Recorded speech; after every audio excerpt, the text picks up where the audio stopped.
Hello everyone, this is part 1 of What If Naruto Was Betrayed and Planned It All, and this story is made by Averell Torrent, and I hope you guys enjoy this video and to like, to subscribe, and check out the playlist, to see more comment down below. Now let's start the intro. They call me a god. They call me a god. They call me a god. I can't believe that it actually turned out like this, came a voice from the dark corner of the cell. Naruto Uzumaki. He was betrayed and now things were set in motion. His decision to plan for many large things was a wise decision. Though this betrayal shocked him, he could no longer stop himself from smirking as everything was going according to plan. I still can't believe that it turned out this way. Oh well, all that's left is to sit and wait. He sat in the darkness, unable to stop himself from thinking of all the events between now and when everything had started. Break. Nights in Konohagakure were usually calm. However, some nights were less than usual. One such night would be October 10th. On this night there was a 6-year-old who stumbled into his small, clean apartment where he lived alone. He wore a tattered white shirt and equally torn orange pants, with a thick black line down the two sides. This was 6-year-old Naruto Uzumaki. He had just managed to escape a mob. He still didn't know why they hated him so much, even though he had been trying to figure it out. He even tried asking the Hokage, who had told him he didn't know. He stumbled towards his bathroom while covered in his own blood. Somehow the wounds were already stitching themselves back together and closing. At this point, going to the bathroom was more to clean himself than to tend his wounds. In the bathroom, there was a small mirror about as tall as he was. It was leaning against the wall because he was too short to look into the one above his sink. Naruto used the water from the sink to wash off his face before turning to look into said mirror to see his reflection staring back at him. His expression showing his sadness over the situation before contorting into a face of rage as he punched the mirror. Instantly the mirror was covered in a web of cracks around his fist, which was now full of shards from the mirror. He didn't care. It would heal like all his other wounds did. He looked into what was left of the mirror trying to think about what to do next. Some of his escape plans had worked. He had managed to set up an emergency underground system over time but was too far from any of the hidden entrances when they attacked. One of the villages had started a mob at some point and they had started to chase him down.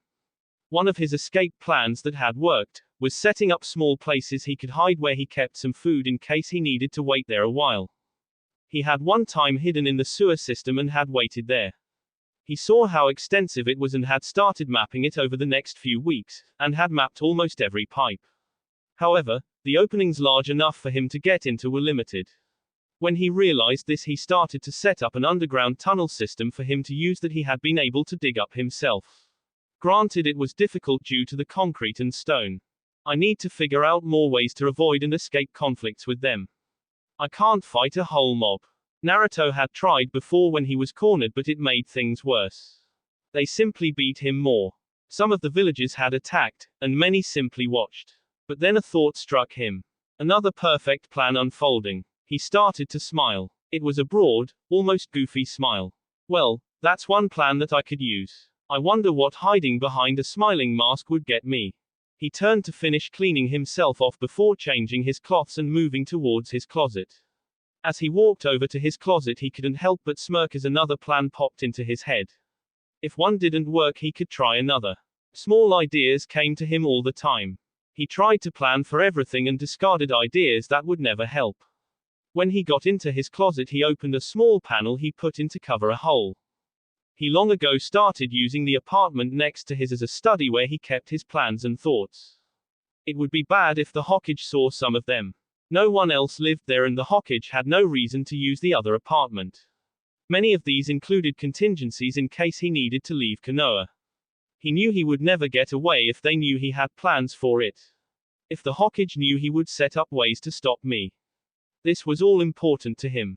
He knew that in this world, with his life, he needed to be smarter or he would never survive.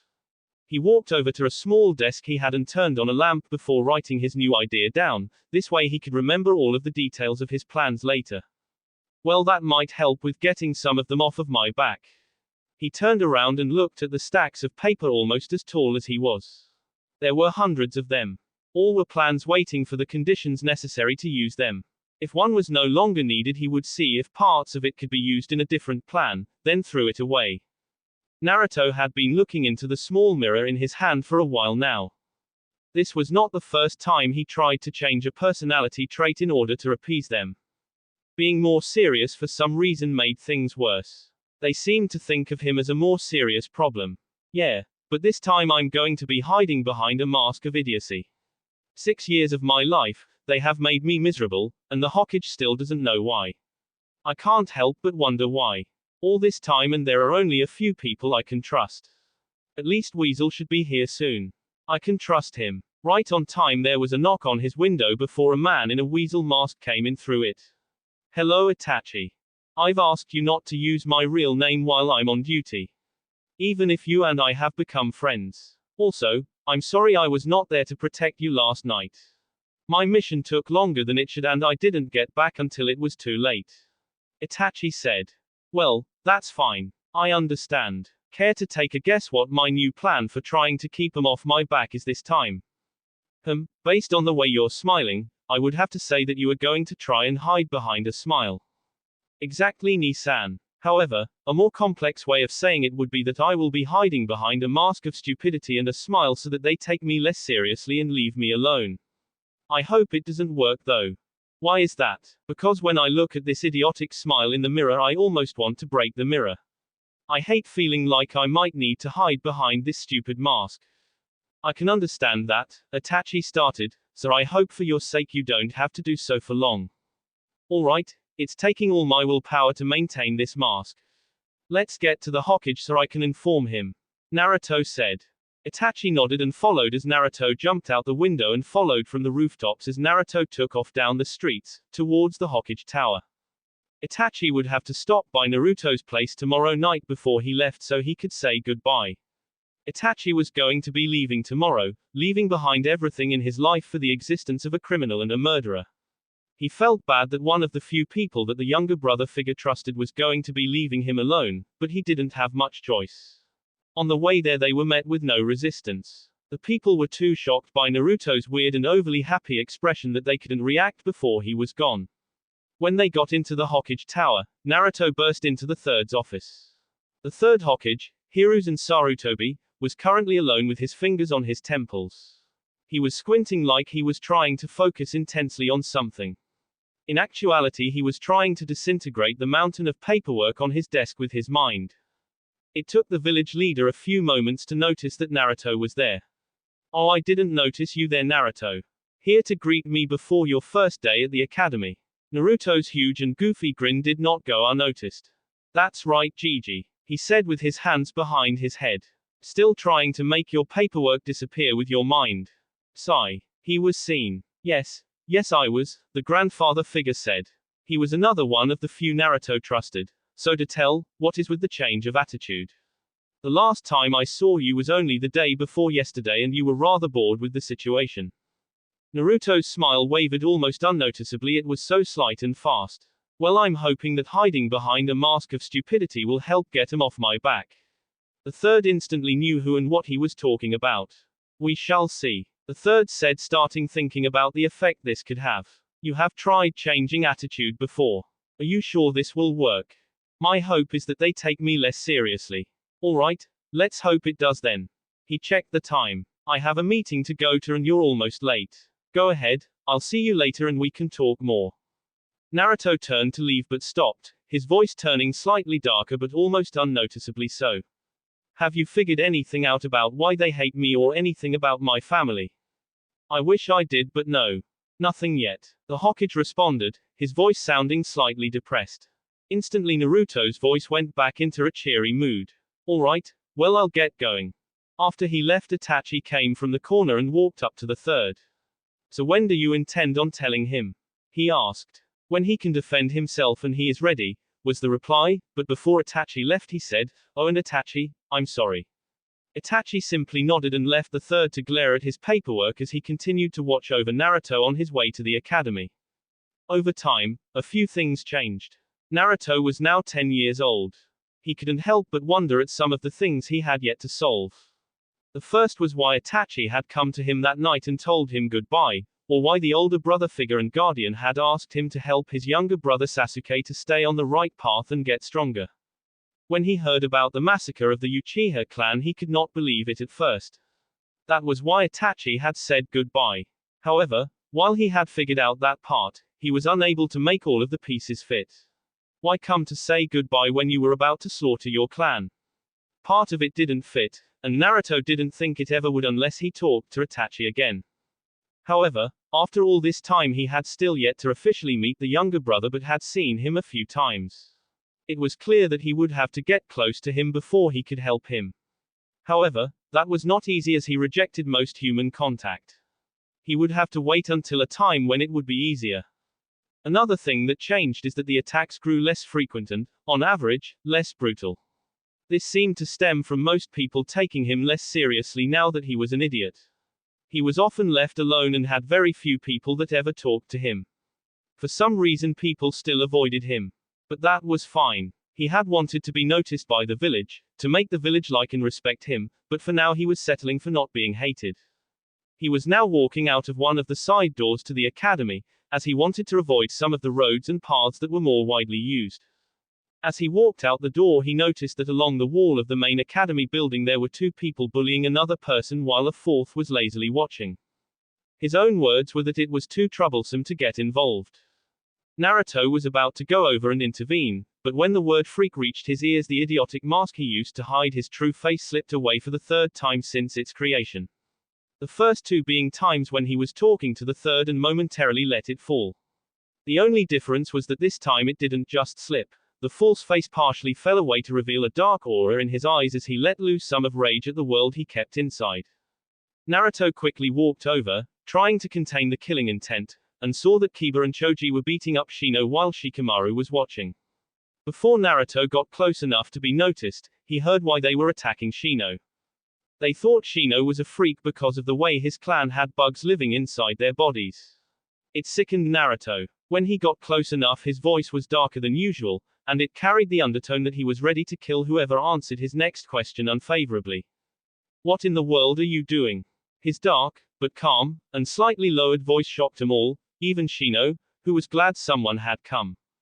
Kiba was the first to shake his unease at the tone, as well as who they came from, and spoke up. What's it look like, Uzumaki? We're beating up the freak. Now join in or go away. Naruto couldn't take it anymore and snapped. You think you have some right to attack and judge SOMONE for things beyond their CONTROLE? Exclamation mark. HOWDAREU. The others were shocked that this would come from him. His smile was replaced with a look of absolute loathing. If you think you are better than him, then look at yourselves. You fat Akamiki. You think you are better. I'm surprised your clan hasn't eaten this village into poverty. Under normal circumstances Choji would have attacked, but he was too shocked at how Naruto was acting. And you, he pointed at Kiba, your clan spends so much time with dogs, I'm sure you're covered in more fleas than any bug user has ever seen. Shikamaru was thinking to himself right now. I know I've judged him too, but I really hope he doesn't yell at me. It would be too troublesome. But his hopes were denied as Naruto looked at him. And you, did you think I wouldn't notice you? You sit there and the only reason you don't get in on this is because you and your clan are the laziest group of people to ever exist. You think this gives you a right to attack someone for the clan they were born into. You are all hypocrites that deserve a horrible fate. I just hope I'm there to see it, he said. Once his rant was done, the silence that followed was deafening. No one could have expected that this would have come from Naruto. But as quickly as it came, Naruto quickly put the mask back on and while smiling offered a hand to Shino, who at this point was sitting on the ground against the wall. Need a hand? Shino merely gave a single nod and took the help up. All four of them were looking at Naruto like he just slapped them with a third arm that grew out of his neck. His face went to one of confusion as he waved his hand in front of Shino's face. When he got his attention, he turned to walk away saying, "Come on. Or do you want to stay here?" After he said that, Shino walked quickly to join him. What the hell just happened? Yelled Kiba. Break. Over the next few weeks Naruto and Shino had become good friends. Naruto had eventually explained how he was hated for a reason he did not know. They quickly became friends and usually hung out together after they were done at the academy. Today they were on their way to Ichiraku Ramen for lunch. All at once Naruto stopped walking and turned around. His halt was caused by the feeling that he was being watched. His suspicion was confirmed when he saw someone duck behind a fence. Naruto was curious as to who would be following him and went to check it out.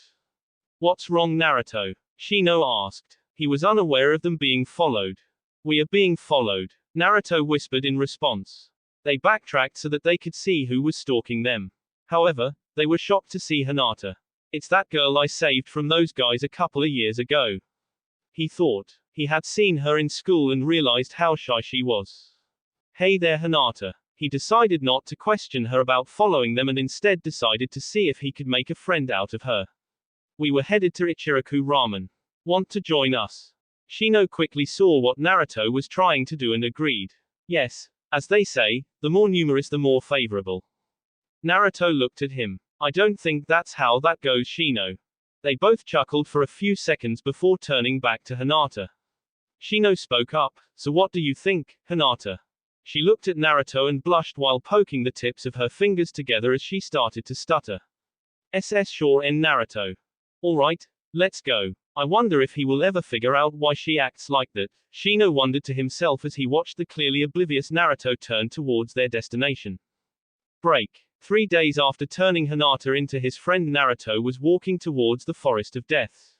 During times when he wanted to get away from everything, he had spent time in Training Ground 44 due to the fact that no one went there. He liked the quiet that came with it. The forest was one of the many training grounds, and forests in general, that surrounded the village and were within its barrier. He knew that plenty of people were afraid of the forest, but most of it seemed to be rumors as the creatures living in the forest generally left him alone unless he got too close or they were just in a bad mood. He had wanted to spend time with Shino and Hinata, but they were currently busy with things at their clan compounds. On the way there, he noticed the glares, but tried to ignore them. He didn't expect it when someone ran into him and he stumbled back. When he looked up to see a woman he didn't know. However, anyone who knew her would call her Anko Mitarashi. "Watch it, brat." Naruto saw it. That look in her eyes. She looked at him like everyone else. Things quickly changed when they both heard people whispering. She turned to see people looking in her direction with looks of hatred and fear. She was about to yell at them to piss off, when she suddenly realized they weren't looking at her. They were looking at Naruto. This shocked her because her hatred for the monster had kept her from seeing that she looked at him like the villagers would look at her most other times. She looked at him to see he was looking her in the eye with no emotion on his face. "They look at us in the exact same way. Did you ever notice that?" he said, seeing the shock on her face. "Oh well." Then he started to walk away, leaving her to her thoughts as she saw all the glares follow him. This was going to weigh heavily on her mind for a while. Break. Well, that sucked. Naruto was sitting under a tree with Shino and Hinata. 3 years had passed since he made friends of them. He had been able to change a few things as time passed. Not long after he met her, Anko had found him in the Forest of Death sleeping next to the roots of a tree. When he woke, he and she had a conversation about the shared pain and how lonely they really were. Anko had told him how she had trained with Orochimaru. How the village hated her for it. She told him of how she had suffered the pain of being alone because of that monster's mistakes. With Shino, Naruto had been able to make him open up. He was still overly quiet when he was not around people he knew, but changes usually come with small steps. Being more talkative with Naruto and Hinata was a step in the right direction. Hinata still blushed and stuttered, and her blushing was far and few between. Though it was particularly around Naruto, who still hadn't realized, but she had gotten better. Her stutter was less and usually she could hold a good conversation. She was still shy, but over the past 3 years she had gotten significantly better. He had eventually introduced Anko to them, and over time the 4 of them had all gotten significantly closer. Anko was sometimes seen as a big sister figure due to her being older and protective of her newfound friends. Beneath her mask of not caring about what others thought of her, she really did want to have friends. Over time they had learned more about her, such as the fact that she could be exceedingly sadistic when she felt like it. This counted even more so for her position in the integration department. They were currently trying to figure out how they could solve a problem. Well, that sucked. Naruto was sitting under a tree with Shino and Hinata. "I agree, Naruto-kun," Hinata said. So what are we going to do? No. We could always ask Anko-san to talk to them. I'm sure she could find a civilized solution to this mix-up. Shino said. Shino, that's really, how do I put this? Oh yes, that's probably the most sadistic thing I've ever heard. I like it, Naruto said. He knew Shino meant torture. He could tell Shino was smiling even though he couldn't see most of Shino's face. But as entertaining as that would be merely to listen to, let alone watch, their report has probably been written up and sent in already. If they changed it now without a good reason, he let it hang there. The problem was that Naruto had failed the Genin exam. His scores were just enough for him to pass. His henge had caused the teacher Iruka Yumino and most the class to almost pass out from blood loss caused by massive nosebleeds, as well as most of the girls to call him a pervert and proceeded to hit him on the head. But it was perfect and passed. However, his bunshin were crap and he had failed. The jutsu had created a single copy of himself, but the copy was nothing more than a blob formed into the shape of a person. He would probably curse that jutsu until he was buried, after which he would still curse it. The problem was that now his friends would probably not be around as much, but it could not be changed for now. He would have to try again in a couple of years. As much I would love to sit here with you guys, I'm going to go sit in the forest of death and think. He said. Alright Naruto. We'll meet you at Ichiraku's later then. Hinata said. See you then. Oh and Shino, he said getting the boy's attention. Don't have Anko talk to them. As Naruto walked away, he could have sworn he heard Shino mutter something about Naruto spoiling his fun. It caused him to have a slight shiver. Shino could also be one sadistic person when he wanted to be. Naruto continued to walk towards the forest of death down one of the back roads of Konoha so as to be noticed less. Naruto knew they weren't actually back roads, but he had used the term for paths and roads in Konoha that were less used than most. He was stopped by a hand on his shoulder. He turned to see Mizuki, the other teacher, standing there. Naruto knew that Mizuki was one of the biggest saboteurs of his education. However, he decided to ignore it as it helped fit his mask. Naruto had known for a long time that Mizuki hated him like everyone else did. He could see it in the man's eyes. However, Naruto had yet to figure out why, just like with everyone else. Naruto had never trusted or liked the teacher, but pretended to have no clue because he wanted his mask to remain until it became more of a hindrance than a help. He would get stronger without the fool, so he saw no reason to make a big deal about it. The only problem was his inability to pass. Naruto, I'm glad I was able to find you. I'm here to give you your makeup exam. He said with a smile. Makeup exam. He didn't believe this for a second, but his mask was a guise of gullibility and needed to be maintained. Too easy, thought Mizuki. Yes, because you failed I was authorized to give you another chance. Alright Mizuki-sensei, what's this test supposed to be exactly? He asked, giving a broad smile. Break. It was sad to admit, but taking the scroll from the perverted third Hokage had been all too easy.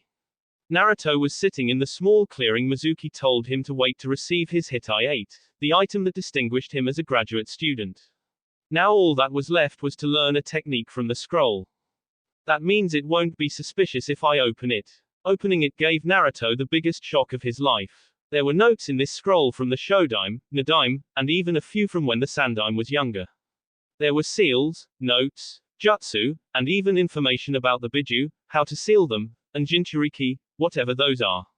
Naruto thought, in the scroll. No wonder Mizuki wants this. Without giving it much though, Naruto set to work. Long ago he had gone to the library in the academy to learn about sealing scrolls so he could hide his food, clean water, and other valuables. So he did what anyone in his position would do. He copied everything he found and took everything sealed in the scroll and put them in his own scrolls. Once the scroll no longer had use to him compared to what he carried, he quickly learned a jutsu. I'll need this when Mizuki gets here. He quickly took to the jutsu he chose, due to its lack of needed control, and closed the scroll just in time. Naruto, what do you think you're doing? Came a voice that was way too sweet sounding. He turned around to see Iruka. I'm screwed. Hey there Iruka-sensei. What are you doing here? He said sounding nervous. I could ask you the same thing. Then he noticed that Naruto's cloths were slightly scuffed. Has he been training? Naruto. They both turned to see Mizuki. Crap. With Iruka here I'm going to have to speed things along. Naruto, you pass. Now toss me the scroll and I'll give you your hit I ate. No Mizuki, I don't think I will. I think I will instead kick your ass, Naruto said. Strong words from a 13-year-old. Mizuki taunted. Iruka was about to tell Naruto to stand back before Naruto continued. You did tell me to learn one technique from the scroll. Crap. I didn't expect him to actually learn something from the forbidden scroll. He has to be bluffing. Mizuki thought. Either way, he'll have to use the trump card. Naruto, would you like to know why everyone hates you? No, Mizuki, it's forbidden. Iruka shouted. What do you two mean? Even the Hokage doesn't know that. I've asked him. Well, that shows how much he can be trusted, Naruto, since he made the law that no one can tell you this. Do you know the story of the Kyuubi that attacked the village? Of course, the Yondaime killed it. Mizuki, shut up. Iruka tried to intervene.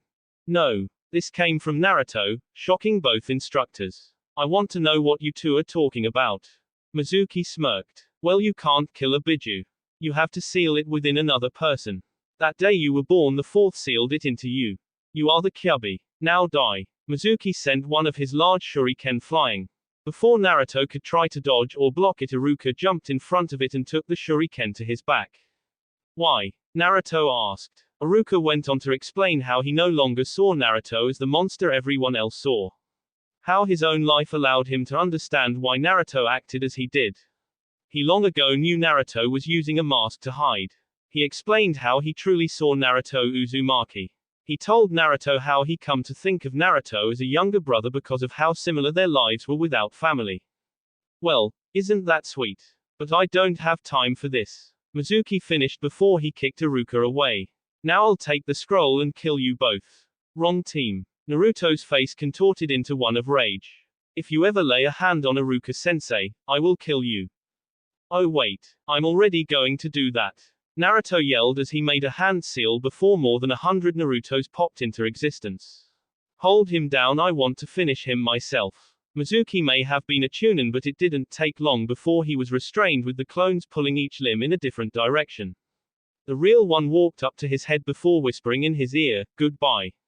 A sickening snap filled the clearing as Naruto broke Mizuki's neck. Iruka was shocked to say the least. But when Naruto looked at him, he was terrified. Naruto's eyes finally showed his true face as the mask was shattered. His eyes showed the calculating, smart side. They showed his hatred, as well as the calm.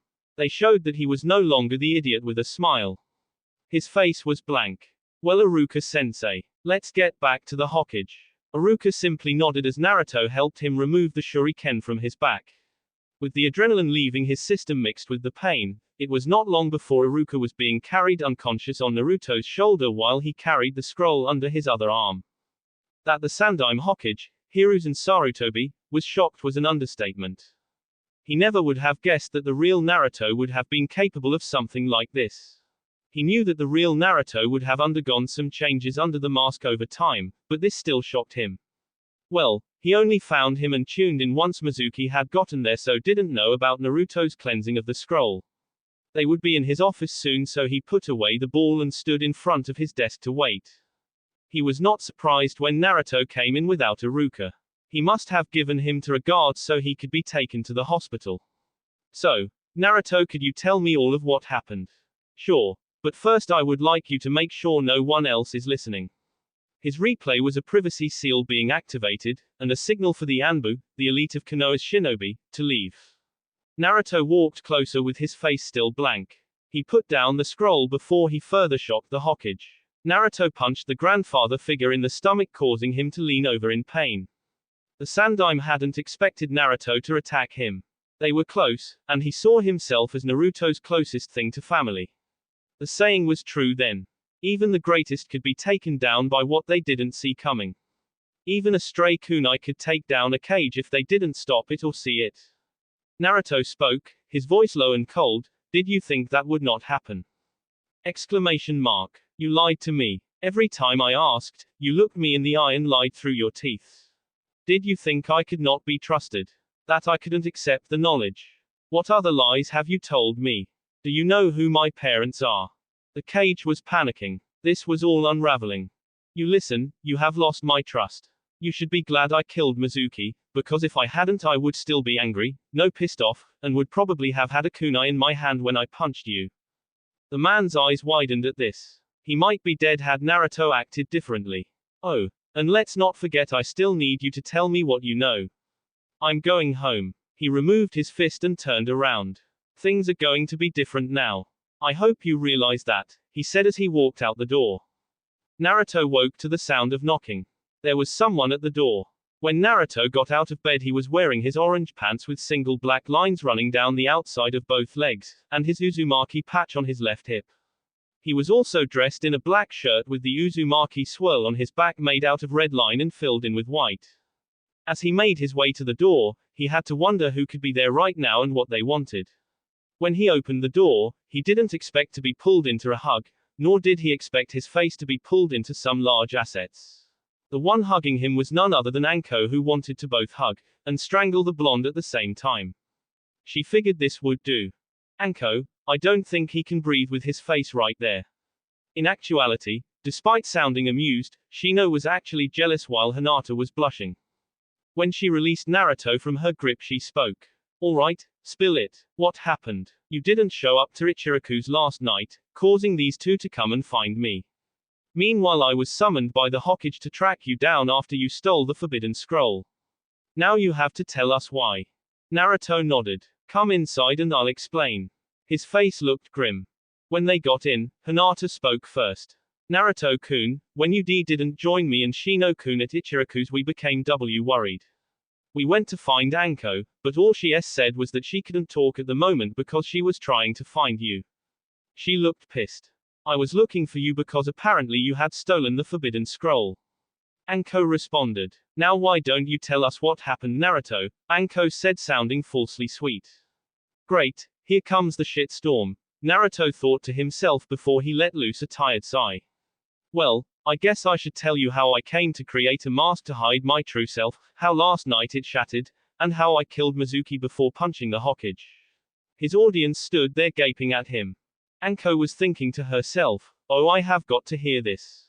He went on to explain how the village hated him, how he had created his mask to try to appease them, how last night he had gone through with Mizuki's plans so he could single out the traitor, and everything that had happened last night. What he dreaded was the telling Hinata and Shino about the Kyuubi. He knew Anko already knew, so he didn't worry too much about her. He could trust her. When he got done telling them how he was the container for the Kyuubi and how it had caused so much of his misery, he looked at the three of them expectantly. Hinata was the first to act. She wrapped her arms around him, pulling him into an embrace. We are your friends, Naruto.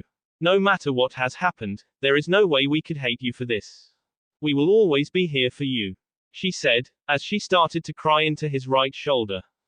Hinata, thank you, Naruto thought as he wrapped his own right arm around her. The next was Shino, who put his hand on Naruto's free shoulder before speaking. You once defended me because I had something living in me. I could not control that aspect of my life. I shall always do the same for you, my friend. Anko was the last as to speak. You know, I already knew. So all I have to say is that I'm sorry I never told you. She sounded almost depressed. Naruto extended his left arm in a sign of forgiveness. She spoke again, smiling this time. I hate group hugs, but I'll make an exception this time. What do you mean, Gru? Shino never finished his sentence as Anko pulled him and herself closer together and into Naruto's extended arm as she enforced said group hug. She wrapped one arm around Naruto and Shino, while the other went around Hinata before she squeezed them in what could have classified as a B-rank taijutsu death grip.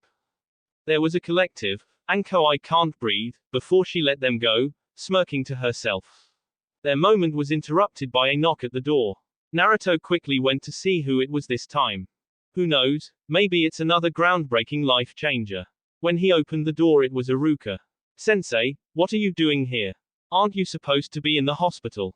Iruka smiled, yeah, but they had a medic nin help patch me up. The shuriken didn't go too deep, so they dismissed me without too much argument. They patched me up, told me not to move too much for a couple of days, and said I could go.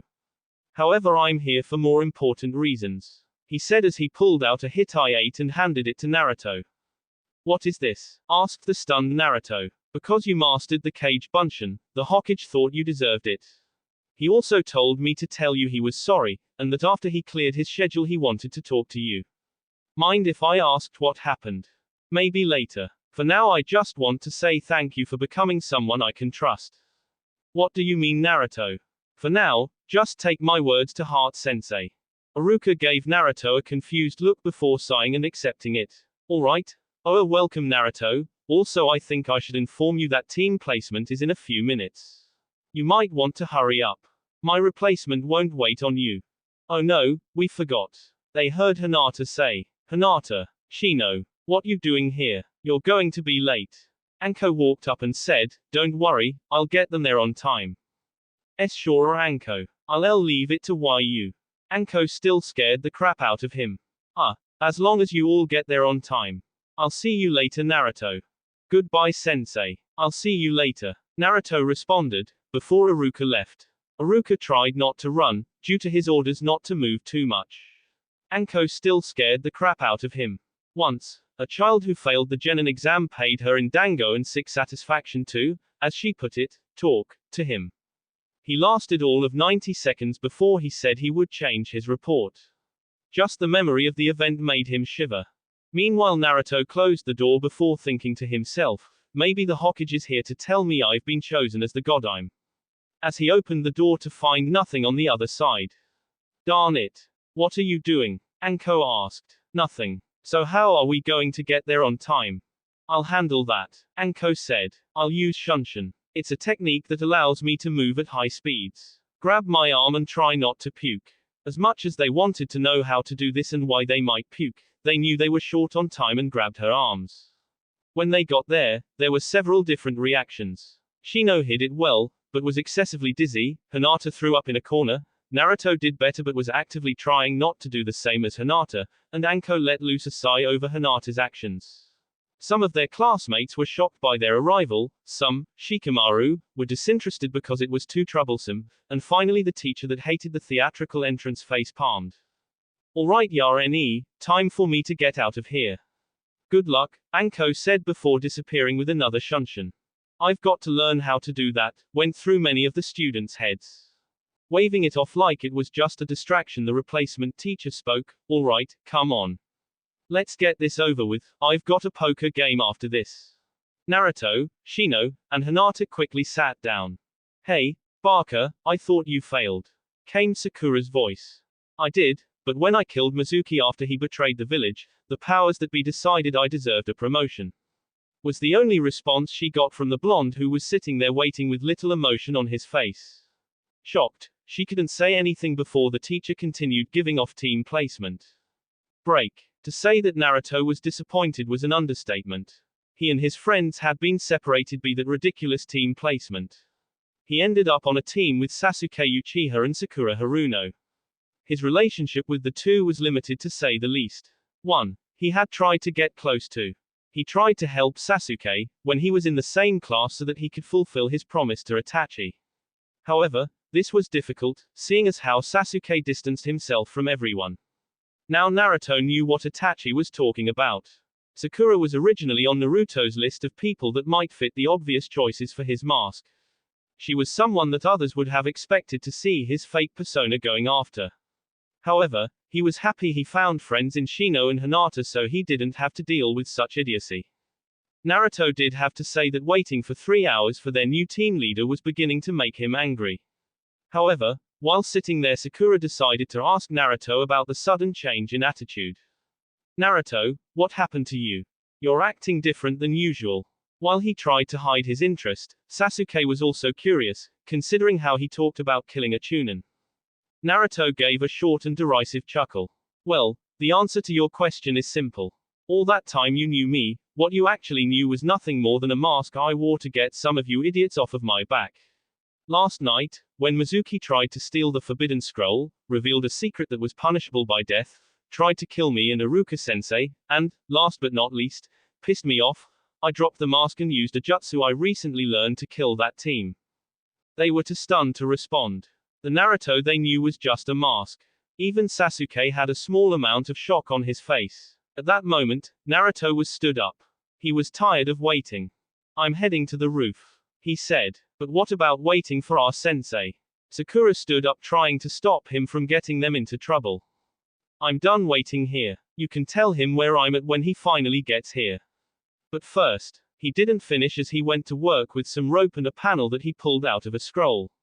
Sakura and Sasuke stared at him, wondering what he was doing. Naruto continued setting something up for their late sensei, before leaving. The entire time he paid their stares no mind. They thought they heard him chuckle darkly, before he was gone. It was another 30 minutes before their sensei, Kakashi Hatake, walked through the door. He was about to speak before he heard a click. What was all he said before a panel appeared under his feet and some hidden ropes sent him flying out the window. The two sitting in the class sweat dropped that he was fooled so easily. After another few moments he walked back into the room, much more cautiously this time, while pulling a branch out of his clothing. Well, my first impression of you is that, where's the other one? He said he would be on the roof. He was tired of waiting on you in here. Sakura said. Well, that's a first. I guess it's time to go meet this Naruto Uzumaki. Alright, seeing as how the other one is already there, meet me on the roof. He said before he shunshined to the roof. The two ran to the roof wondering what was going to happen between them and the two mysteries they were now on the same team with. When Kakashi got to the roof, he found Naruto sitting on the railing reading a book. Can I assume that you are the one who set that trap in the class? He received a nod in response. I already don't like you. Kakashi said. Why? Because I set a trap for you or because you fell for it? A bit of both actually. Well, that's too bad, Naruto said. According to this book there has been an age-old argument over whether or not it is better to be loved or feared. I quite personally lean toward being loved.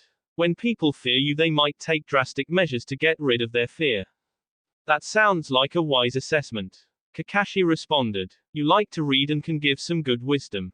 Perhaps you aren't so bad after all. He finished with a strange eye smile before they were joined by Sakura and Sasuke. Good. I think it's about time we introduced ourselves. Sit down. I'll go first. My name is Kakashi Hatake. I have no desire to tell you my likes and dislikes. Dreams for the future, And I have lots of hobbies. All we learned was your name. Sasuke said. Very astute. Naruto said. What about you? Kakashi said, pointing to Sakura. My name is Sakura Haruno. What I like, or rather who I like, she said as she started looking at Sasuke. My hobbies are. She continued to look at the brooding teammate. My dream for the future is, she said before squealing. Kakashi sighed. And what about your dislikes? Sakura would have originally have said Naruto, but she now knew very little about this new him. Ino. Kakashi sighed again. And what about you, the one brooding? My name is Sasuke Uchiha. I hate a lot of things, and I don't particularly like anything. And what I have is not a dream. I will make it a reality. I will restore my clan, and I will destroy a certain person. Great, a fangirl, an avenger, and an imbecile if the file is correct. Kakashi thought to himself, before gesturing to Naruto. And what about you? My name, as a Junin like you with all of our files probably knows, is Naruto Uzumaki. My likes are reading, planning, my friends, and keeping my word. My dislikes include, but are not limited to hypocrites, idiots, people who can't see past their own hatred of something to see reality, and betrayal. My hobbies include planning, spending time with friends and people I trust, and training. And my dream is to gain respect, become acknowledged by this village, and to become the Hokage. Interesting, the final member of this team is the exact opposite of what I was expecting.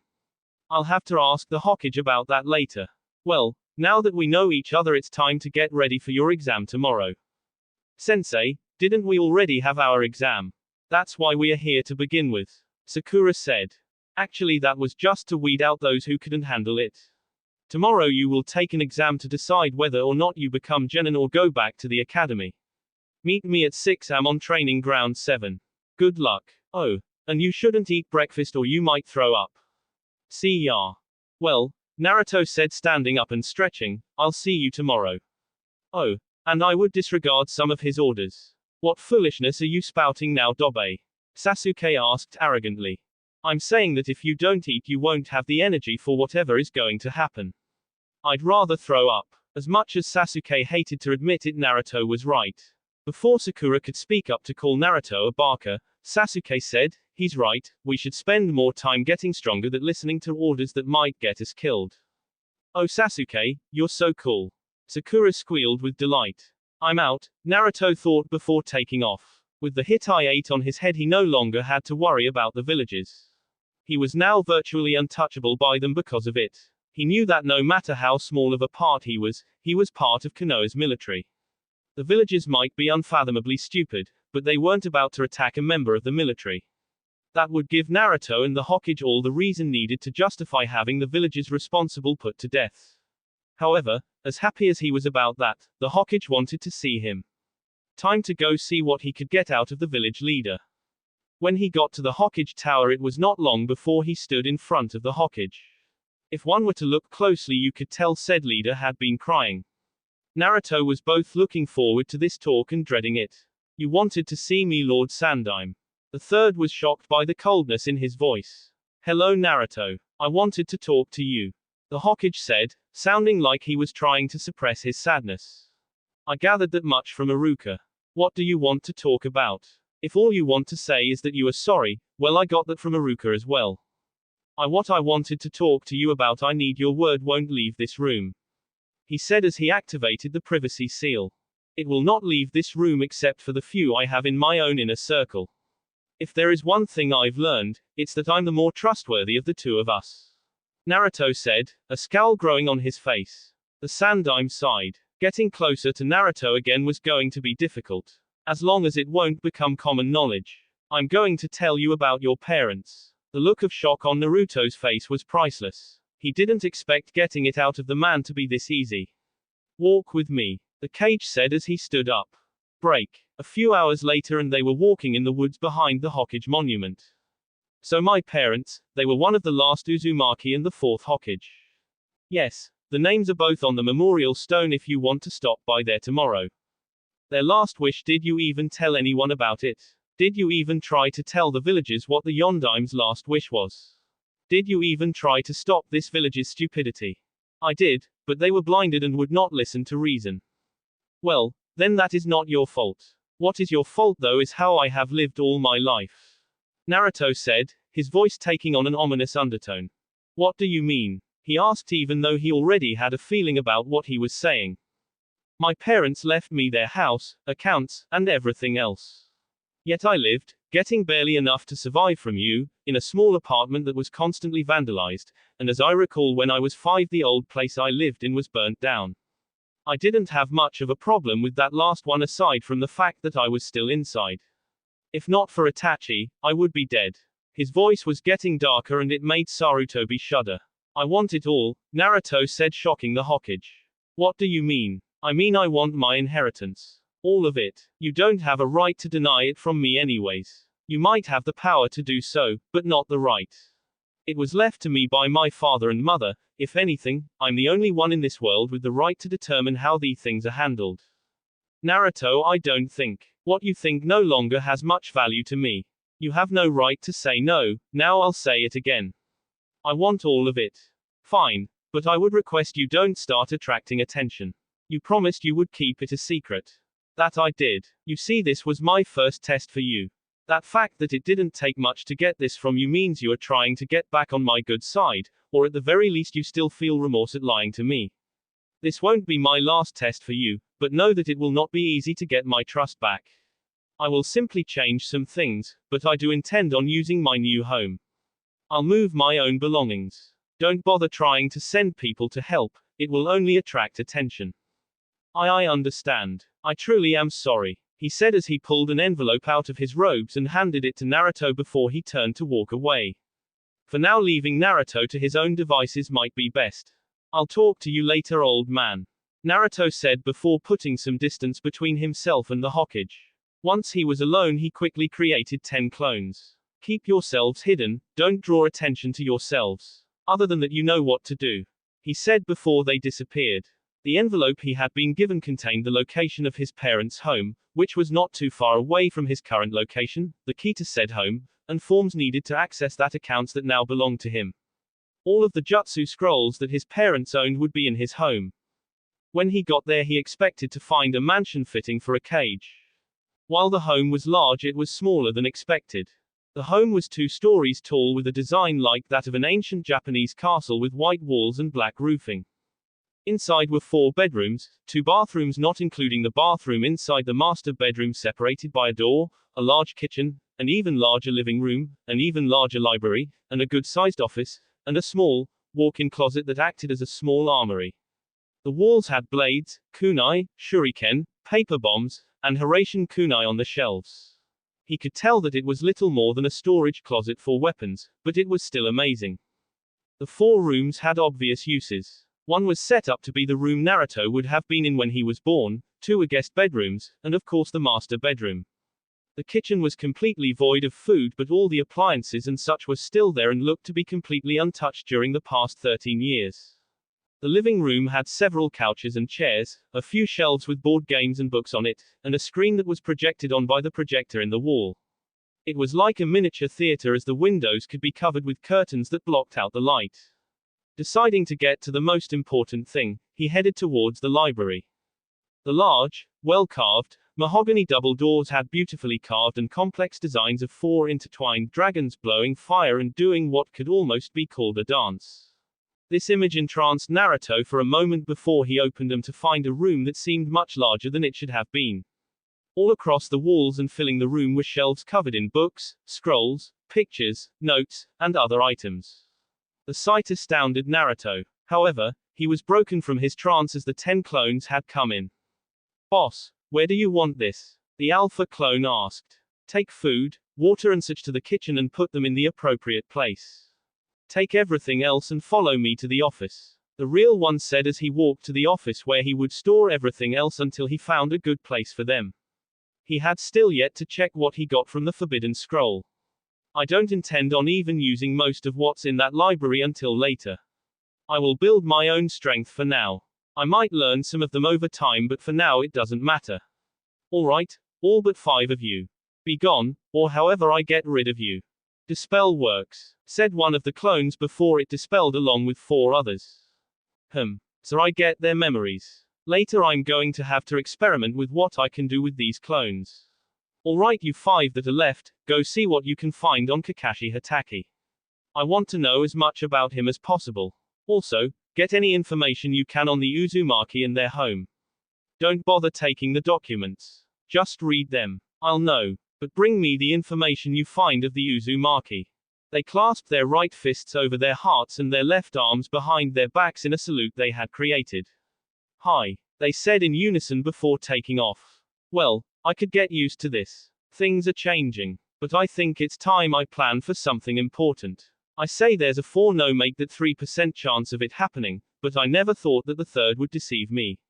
I should plan for it just in case." He thought to himself before he took a folder and wrote 1 word, betrayal, on the first page and 2 words, winter contingency, on the cover before putting it down on his new desk. Things were definitely about to change. That will be it for this video. If you want more, comment down below, like, subscribe. And see you guys later.